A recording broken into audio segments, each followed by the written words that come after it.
दोस्तों, हम लोग जानते हैं कि रोगों का इलाज तो संभव है, लेकिन कहावत है कि शक रोग का इलाज तो हकीम लुकमान के पास भी नहीं है। लुकमान अफ्रीका से खरीदे गए एक गुलाम थे, जिन्हें अरब के किसी उमराव ने खरीदा था।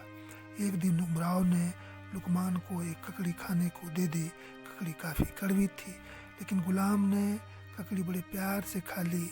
मालिक ने जब बाद में वह ककड़ी खाई तो उसे भी ककड़ी कड़वी लगी। उसने गुलाम से पूछा कि जब ककड़ी इतनी ही कड़वी थी तो तुमने खाई ही क्यों? लुकमान ने जवाब दिया कि आप हमेशा मुझे खाने को अच्छे स्वादिष्ट फल देते हैं। एक दिन आपने गलती से एक कड़वा फल दे दिया, तो क्या मैं उसे फेंक दूं? आपके द्वारा किए गए एहसानों का यह घोर अपमान होगा। जब मुझे आपकी बगिया के फूल पसंद हैं, तो उस फूल के साथ उगने वाले कांटों को भी हमें पसंद करना होगा। यह सुनते ही गुलाम को लुकमान ने आज़ाद कर दिया। उसके बाद लुकमान एक पवित्र आत्मा की कृपा से हकीम बन गए।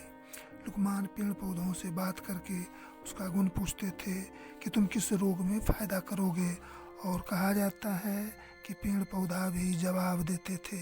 लुकमान यूनानी चिकित्सा प्रणाली के जनक माने जाते हैं।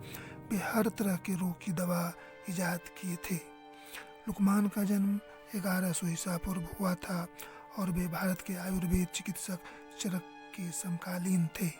आचार्य चरक केवल आयुर्वेद के ही ज्ञाता नहीं थे, बल्कि सभी शास्त्रों के ज्ञाता थे। चरक ने कहा है कि शरीर वेदना व्याधि का आश्रय है। उस समय चरक की चर्चा पूरे विश्व में थी। चरक की इस ख्याति एवं प्रसिद्धि को सुनकर एक बार हकीम लुकमान ने अपना एक दूत चरक के पास भेजा। उस दूत को चरक हेतु एक साता खत दे दिया गया और कहा गया कि वह आदमी हर रात इमली के पेड़ के नीचे ही गुजारे। वह दूत हर रात इमली के पेड़ के नीचे सोते हुए चरक के पास पहुंचा। दूत के शरीर पर फफोले ही फफोले थे। दूत ने रास्ते भर का समाचार सुनाया और सादा खत चरक को दे दिया। चरक सादा खत देखते ही मुस्कुराया। उसने दूत की खूब आवभगत की। जब दूत वापस लौटने लगा तो चरक ने भी उसे एक सादा खत संदेश के रूप में दे दिया। चरक ने भी दूत को यह सुझाव दिया कि वह अपनी रात नीम के पेड़ के नीचे ही गुजारते हुए जाए।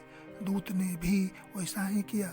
जब दूत लुकमान के पास पहुंचा तो उसके शरीर के फफोले गायब हो चुके थे। लुकमान भी सादा खत पाकर मुस्कुराया और समझ गया कि चरक एक असाधारण एवं महान चिकित्सक है। लुकमान समझ गया कि चरक हमसे ज़्यादा काबिल चिकित्सक है।